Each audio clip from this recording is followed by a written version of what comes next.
യ. ഹല്ലേലൂയ. സ്തോത്രം. സന്തോഷം. ദൈവമക്കളെ, പ്രിയ ദൈവമക്കൾക്ക് എല്ലാവർക്കും സ്തോത്രം പറയുന്നു. കർത്താവ് എല്ലാവരെയും സമൃദ്ധമായിട്ട് അനുഗ്രഹിക്കട്ടെ. അനുഗ്രഹിക്കപ്പെട്ട ഒരു നല്ലൊരു ചിന്തയുമായിട്ട് ഞാൻ നിങ്ങളുടെ മുമ്പിലായിരിക്കുന്നു. സ്തോത്രം. ഇന്നത്തെ ആ ഒരു ചിന്തയ്ക്ക് എനിക്ക് എൻ്റെ ഉള്ളിൽ തന്നിരിക്കുന്ന ചെറിയൊരു പേരിതാണ് കാട്ടുപോത്തിൻ്റെ അഭിഷേകം, ദ വൈൽഡ് ഓക്സ് അനോയിൻറ്റിങ്. അപ്പോൾ അതിൻ്റെ വചനമുള്ളത് സങ്കീർത്തനങ്ങൾ 22-ാം അധ്യായം അതിൻ്റെ 21-ാം വാക്യമാണ്. അവിടെ ഇങ്ങനെ പറഞ്ഞിരിക്കുന്നത്, കാട്ടുപോത്തിൻ്റെ കൊമ്പുകൾക്കിടയിലൂടെ വഴിയൊരുക്കുന്നു ഞാൻ. അപ്പോൾ ദൈവം നമ്മൾക്ക് വിശ്വസിക്കുന്നവർക്ക് വേണ്ടി കാട്ടുപോത്തിൻ്റെ കൊമ്പുകൾക്കിടയിലൂടെയും വഴിയൊരുക്കുന്ന ഒരു യേശു നമുക്കുണ്ട്. സ്തോത്രം. ഈ ഭൂമിയിൽ. അപ്പോൾ അങ്ങനെയെങ്കിൽ എത്ര വലിയ അസാധ്യമായ എന്ത് പ്രതിസന്ധിയാണെങ്കിലും അതിൻ്റെയൊക്കെ മധ്യത്തിലൂടെ നമ്മൾ 1 കൊരിന്ത്യർ 10:13 പറയുന്ന പോലെ സകല പ്രതിസന്ധികളുടെ മധ്യത്തിലും നമുക്കൊരു പോക്കുവഴി ഒരുക്കി തരുന്ന ആ യേശു, ആ ദൈവം ഇന്നും നമ്മുടെ കൂടെയുണ്ട്. എന്നെ കേൾക്കുന്ന ഏതൊരു പ്രശ്നമുള്ളവരാണെങ്കിലും ഇതിനെല്ലാം ഒരു പ്രതിവിധിയുണ്ട്. വചനം പറയുന്നു, കാട്ടുപോത്തിൻ്റെ കൊമ്പുകൾക്കിടയിലൂടെ ഞാൻ നിങ്ങൾക്ക് പോക്കുവഴി ഒരുക്കി തരുന്നു. സ്തോത്രം. അപ്പോൾ അത് ഇവിടെ എഴുതിയിരിക്കുന്നത് ദാവീദിൻ്റെ ഒരു സങ്കീർത്തനത്തിലാണ്. അപ്പോൾ ദാവീദ് ഇത് എങ്ങനെ മനസ്സിലായി? നമുക്കറിയാം, ദാവീദ് കാട്ടിലായിരുന്നപ്പോൾ ഈശായി മക്കളും എല്ലാവരും കൂടി കുഞ്ഞു ദാവീദിനെ കാട്ടിലേക്ക് ഓടിച്ചുവിടും. എന്നുവെച്ചാൽ അവരുടെ ഒരു പണിക്കാരനെ പോലെയായിരുന്നു ദാവീദ്.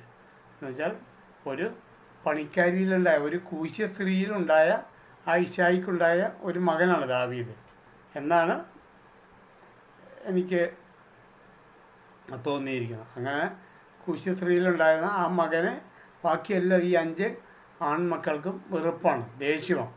അപ്പോൾ ഇവനെങ്ങനെയെങ്കിലും പോയി തൊലയാനോ ചാകാനോ ഒക്കെ ആയിട്ടായിരിക്കും ഇവനെ എപ്പോഴും വനത്തിലേക്ക് ഓടിച്ചു വിടും. അവൻ ആ ആടുകളെയും കൊണ്ട്. പക്ഷെ എന്നാലും അവൻ്റെ അപ്പനോട്, പിതാവിനോട് ഒരു ഉറപ്പ് പാലിച്ചവനല്ല.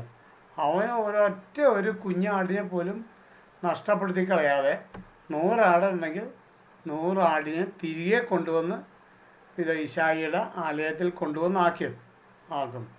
അതുപോലെയുള്ള നല്ല ദൈവദാസന്മാർ ഇന്നുണ്ടാവുമോ എന്നുള്ളത് സംശയമാണ്.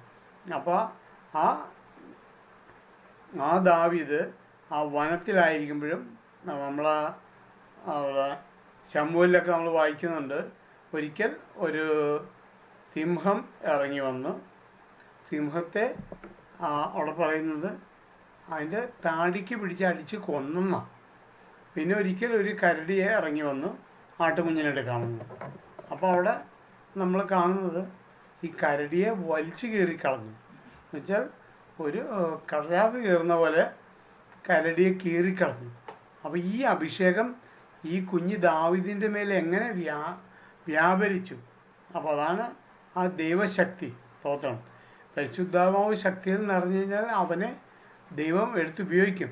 ഞാൻ 2 ആഴ്ച മുമ്പ് പറഞ്ഞ ആ വചനത്തിലൊക്കെ ഈ ഒരു കൺസെപ്റ്റ് ഉണ്ടായിരുന്നു. എന്നാൽ പരിശുദ്ധാത്മാവ് ഒരാളെ ഉപയോഗിച്ച് കഴിഞ്ഞാൽ അവനെ ലിമിറ്റ് ചെയ്യാൻ ഭൂമിയിൽ ആർക്കും പറ്റില്ല.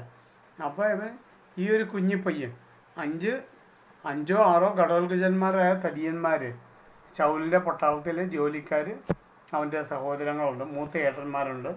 പക്ഷെ ഈ 5 പേരെ മാറ്റി നിർത്തിയിട്ട് അവിടെ ഈ ഒരു രാജാവിനെ അഭിഷേകം ചെയ്യാനായിട്ട് ദൈവം അയച്ചിട്ട് വന്ന ആ ശമൂവേൽ പ്രവാചകൻ പോലും അവിടെ വന്നിട്ട് പറഞ്ഞത്, 5 പേരെയും കണ്ടു കഴിഞ്ഞിട്ട് പറഞ്ഞത്, ദൈവം അവനോട് പറഞ്ഞു ഇവരാരുമല്ല, ഒരാളും കൂടെ ഉണ്ടല്ലോ എന്ന് പറഞ്ഞു. അങ്ങനെ അപ്പോഴാണ് ഇശായി പറയുന്നത്, ഇനി ഒരുത്തനുള്ളത് ഒന്നിനും കൊള്ളില്ലാത്ത ഒരു പൊട്ടനാണ്, ഒരു കഴുതയാണ്, അവനെ വനത്തിലേക്ക് അയച്ചേക്കുക ആടിനെ നോക്കാൻ.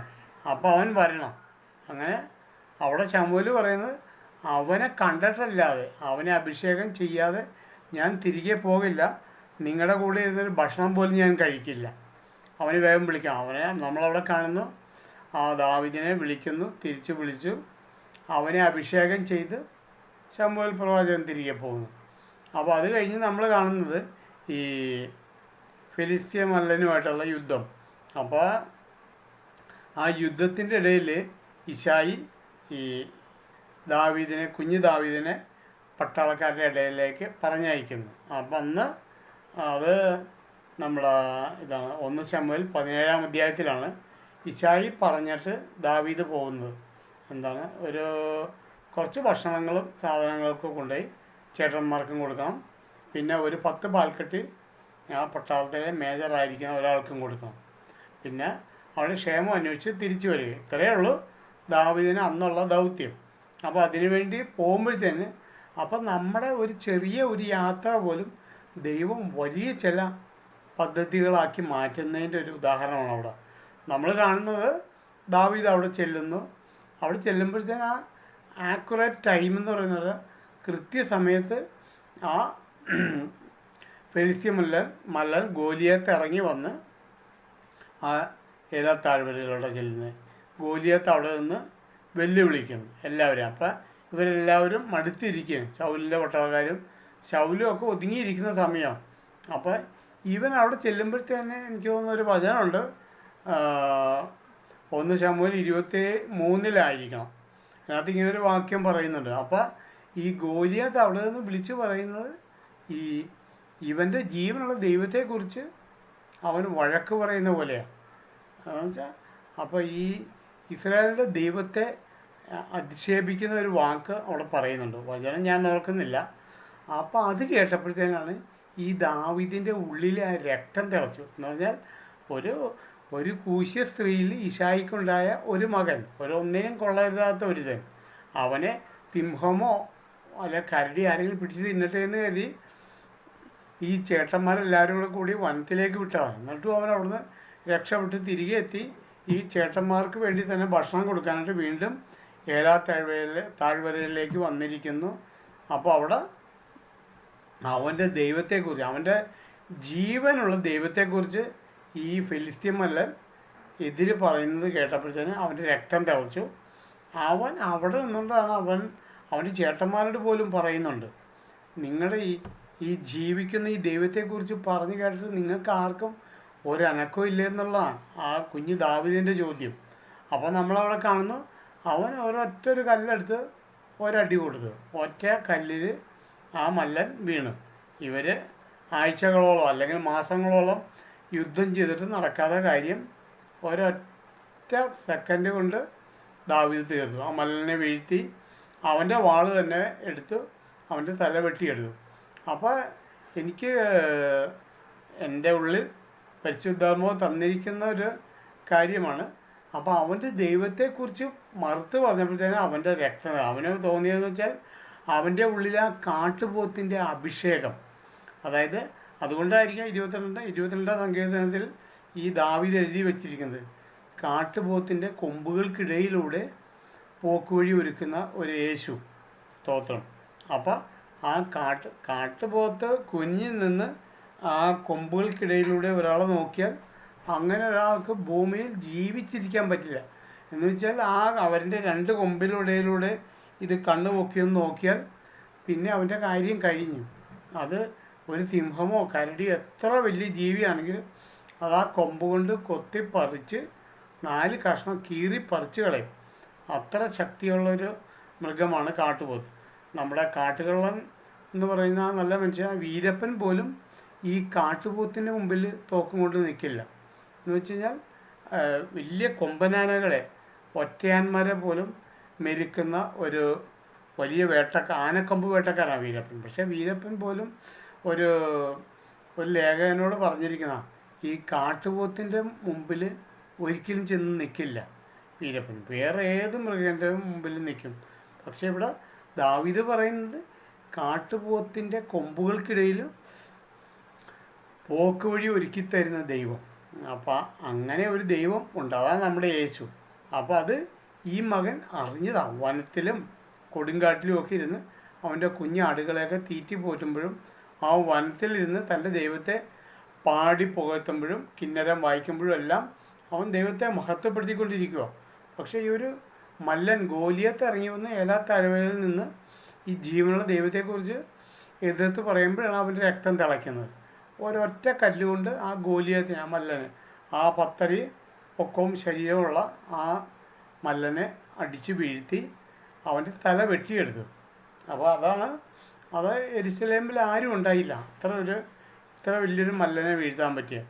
അപ്പോൾ അത്ര ശക്തിയുള്ള ഈ ചെറിയൊരാളെ കൊണ്ട് ഇതുപോലെ ചെയ്യിപ്പിക്കാനായിട്ട് ദൈവം തീരുമാനിച്ചെങ്കിൽ അവിടെയാണ് നമ്മൾ കാണുന്നത്. ഏതോ ഒരു സുവിശേഷത്തിൽ ഒരു അന്ധനായ ഒരു യാചകൻ ഇരുന്ന് പറയുന്നുണ്ട്. യേശു അതിൽ നടന്നു പോകുമ്പോഴത്തേന് അന്ധൻ ഇരുന്ന് പറഞ്ഞിട്ട് ദൈവം അവിടെ ഒരു വാക്കിൽ നിന്ന് പോകുന്നത് ഇതുകൊണ്ടാണ്. അതായത് ഇങ്ങനെയാണ് വിളിച്ച് പറഞ്ഞത്. പല ആൾക്കാരും പറയും മിണ്ടല്ലേ ഒതുങ്ങിയിരിക്കും. പക്ഷെ അവൻ അവിടെ ഇരുന്നുകൊണ്ട് പറയുന്നു, യേശുവേ ദാവീദ് പുത്ര, എന്നോട് കരുണയുണ്ടാകണമേ, എന്നെ വിട്ടുപോകും എന്ന് വെച്ചാൽ അവിടെ ആ വാക്കിൽ ദൈവം അവിടെ നിന്നു. എന്ന് വെച്ചാൽ ഇതാർക്കും അറിയാൻ പാടില്ലാത്തൊരു കാര്യമോ. ദാവീദിൻ്റെ കുലത്തിൽ ആ രൂത്ത് ബോവസ് ഒക്കെ വന്നു. അങ്ങനെയെങ്കിൽ ആ രൂത്തും ബോവസിൻ്റെ ആ സന്തതി പരമ്പരകളിലാണ് ആ മറിയയും യോസഫും ഒക്കെ വന്നത്. ആ മറിയയുടെ ഉദരത്തിൽ വന്ന് ഗർഭം ധരിച്ച് അങ്ങനെ മനുഷ്യനായി പിറന്ന ദൈവം, അതാണ് യേശു. അപ്പം ആ ഒരു സംഭവം ഇങ്ങനെ ഇരുന്ന ഒരു യാചകൻ വിളിച്ചു പറയണം, ഒരു കണ്ണുപൊട്ടൻ വിളിച്ച് പറയണമെന്നുണ്ടെങ്കിൽ ദൈവത്തിന് മനസ്സിലായി ഇത് ഞങ്ങളുടെ കൂട്ടത്തിലുള്ള ഒരാൾ, വചനമുണ്ട്, അവൻ നിങ്ങളെ എല്ലാ കാര്യത്തിലും വഴി നടത്തും. ആ പരിശുദ്ധാത്മാവ് ആ യാചകൻ്റെ ഹൃദയത്തിൽ അല്ലെങ്കിൽ തലച്ചോറിൽ പരിവർത്തിച്ച് അത് മനസ്സിലാക്കി കൊടുത്തതോ. ഇങ്ങനെ ഇശായിൽ വന്ന എല്ലാം ലോകം മുഴുവൻ തള്ളിക്കളഞ്ഞ കുലത്തിൽ ആ മറിയ വന്നെങ്കിൽ അവൻ്റെ ഇതിൽ തന്നെ വന്ന് യേശുവും വന്ന് ഭൂമിയിലോട്ട് വന്നു. അപ്പോൾ അതുകൊണ്ടായിരിക്കാം ആ ദാവീദ് ഇത് പറഞ്ഞിരിക്കുന്നത്, ഏത് കാട്ടുപോത്തിൻ്റെ മധ്യത്തിലും വഴി നടത്താൻ മതിയായ ഒരു ദൈവം. അപ്പോൾ അതുകൊണ്ടാണ് ദാവീദ് അവിടെ എഴുതി വെച്ചിരിക്കുന്നത്, കാട്ടുപോത്തിൻ്റെ കൊമ്പുകൾക്കിടയിലൂടെ വഴി നടത്തുന്ന ഒരു ദൈവം. നമ്മളെ ഈ യേശുവിൽ വിശ്വസിക്കുന്ന ആർക്കും എത്ര വലിയ പ്രതിസന്ധിയാണെങ്കിലും അതിൻ്റെയൊക്കെ മധ്യത്തിലൂടെ നമ്മളെ ഒരു വിജയ തീരത്ത് ആ യേശു എത്തിക്കും.